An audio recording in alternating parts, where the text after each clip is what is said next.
ছাত্রদের উপর সারা দেশে যে হামলা, যে আক্রমণ করা হচ্ছে এবং সেই সমস্ত আক্রমণে গতকালকে এই পরিবার ছাত্র আহত হয়েছে, যেটা আসলে বাংলাদেশের ছাত্র রাজনীতির ইতিহাসে এক বিরল ঘটনা। এবং গতকালকে আহত ছাত্রদের উপর আক্রমণ করার জন্যে ছাত্রলীগের মাস্তানরা মেডিকেল কলেজের ভেতরে যে ছাত্রদেরকে আক্রমণ করেছে, মারধর করেছে, যেটা কেবলমাত্র ফিলিস্তিনের উপরে ইসরায়েলের বর্বর বাহিনী করে তার সাথে তুলনা করা যায়।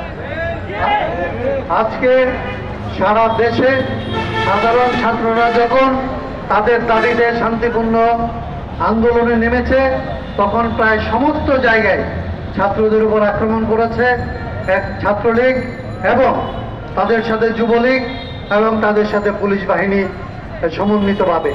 এবং যেখানে যার প্রয়োজন সেখানে তাকেই আসলে সরকার ব্যবহার করেছে। এবং আমরা এখন জানতে পেরেছি যে আজকে এই আক্রমণের মধ্যে রংপুর বিশ্ববিদ্যালয়ে ছাত্রদের যে আসলে আন্দোলন, সে আন্দোলনের একজন সমন্বয়কারী ইংরেজি বিভাগের একজন ছাত্র কিছুক্ষণ আগে মৃত্যুবরণ করেছে। আমরা এই দুঃখজনক ঘটনার মধ্যে দাঁড়িয়ে সরকারের এই বাহিনীগুলির তীব্র নিন্দা এবং এই সমস্ত কাজের প্রতিবাদ করছি। এবং এই যে প্রতিবাদ সভা, এই সভা পরিচালনা করার জন্য আমাদের সাংগঠনিক সমন্বয়ক ইমরান ইমনকে দায়িত্ব অর্পণ করছি। আপনাদের ধন্যবাদ।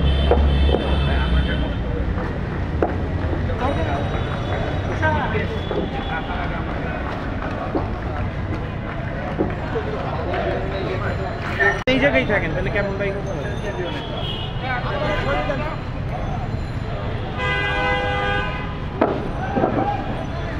রহমানির রহিম গণতন্ত্র মঞ্চ আয়োজিত সারা বাংলাদেশে যারা আজকে রাজপথে কোটা নিয়ে আন্দোলন করছেন, তাদের উপর যে বর্বরচিত হামলা এই সরকারের সন্ত্রাসী বাহিনীর মাধ্যমে আজকে গণতন্ত্র মঞ্চের আজকের এই আয়োজন, আপনাদের অভিনন্দন ও শুভেচ্ছা। সংগ্রামী বন্ধুগণ, আপনারা জানেন 2018 সালে কোটা বিরোধী আন্দোলন করেছিল আমাদের সন্তান তুল্য ছাত্ররা।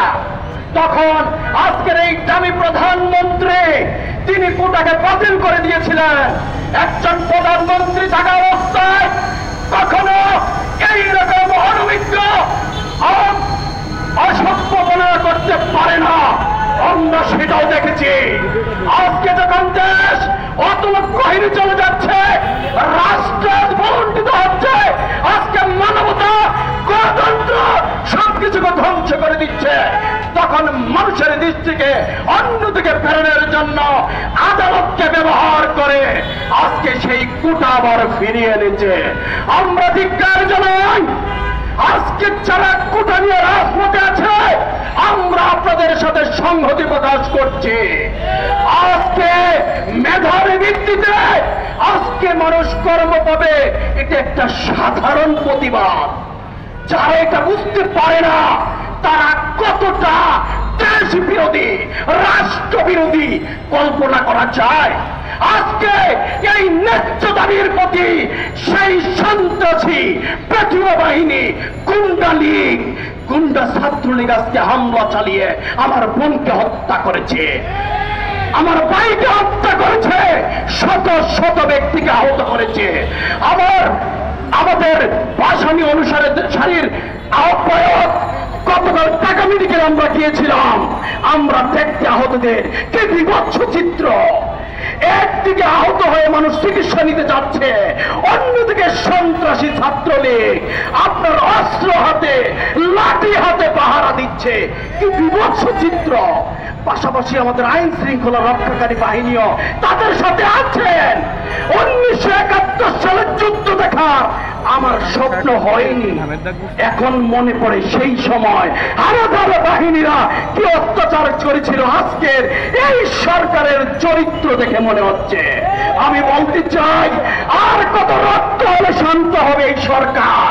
আসুন, নেন, গুলি করেন, সকল রক্ত নিয়ে যদি আমার রাষ্ট্র শান্ত হয়, আমার পরিচ্ছন্ন বাংলাদেশ হয়, মানবিক বাংলাদেশ হয়, একটা সুন্দর বাংলাদেশ প্রতিষ্ঠা করতে পারি, আসুন গুলি করেন, রক্ত নিয়ে যান, আমার দেশকে মুক্ত করে ছড়েন। আমিও অভিনন্দন জানাই রাষ্ট্রের যে কোনো ক্রান্তিকালে গণতন্ত্র মানুষের সাথে আছে। আপনারা রাস্তায় আসুন, এটা কোনো ব্যক্তির আন্দোলন না, এটা রাষ্ট্র বাঁচানোর আন্দোলন, সমাজ বাঁচানোর আন্দোলন, আগামী প্রজন্মকে বাঁচানোর আন্দোলন। সবাইকে ধন্যবাদ। আসসালামু আলাইকুম।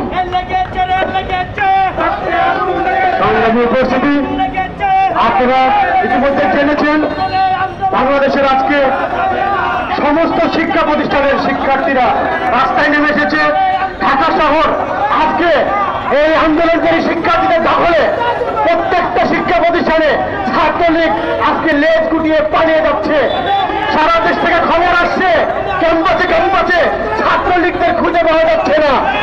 বন্ধুরা, জনগণ যদি শক্ত প্রতিরোধ করে তোলে, এই মাফিয়াদেরকে খুঁজে পাওয়া যাবে না। এই যারা নির্যাতন নিপীড়নকারী, এই মাফিয়া শেখ হাসিনার যে গুন্ডা বাহিনী জনগণের প্রতিরোধের মুখে দেশ ছেড়ে পালানোর জন্য প্রস্তুতি নেবে।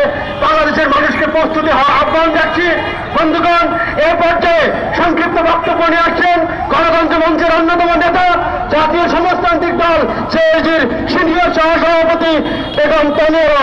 বক্তব্য নিয়ে আসছেন বেগম তানিয়া।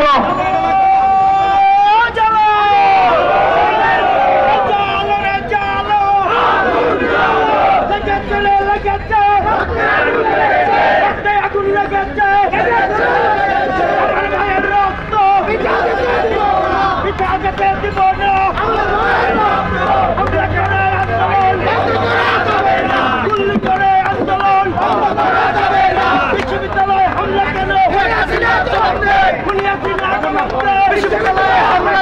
বিশ্ববিদ্যালয় হামলা কেন? জবাব দে।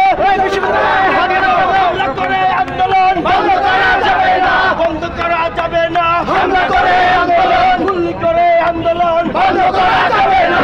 রক্তের বন্যায় ভেসে যাবে অন্যায়, ভেসে যাবে অন্যায়। রক্তের বন্যায় ভারতের দালালেরা হুঁশিয়ার সাবধান, হুঁশিয়ার সাবধান। ভারতের দালালেরা, ভারত তাহার মামার বাড়ি, বাংলা ছাড়ো তাড়াতাড়ি। ভারত তাহার মামার বাড়ি, দেশ ছাড়ো তাড়াতাড়ি।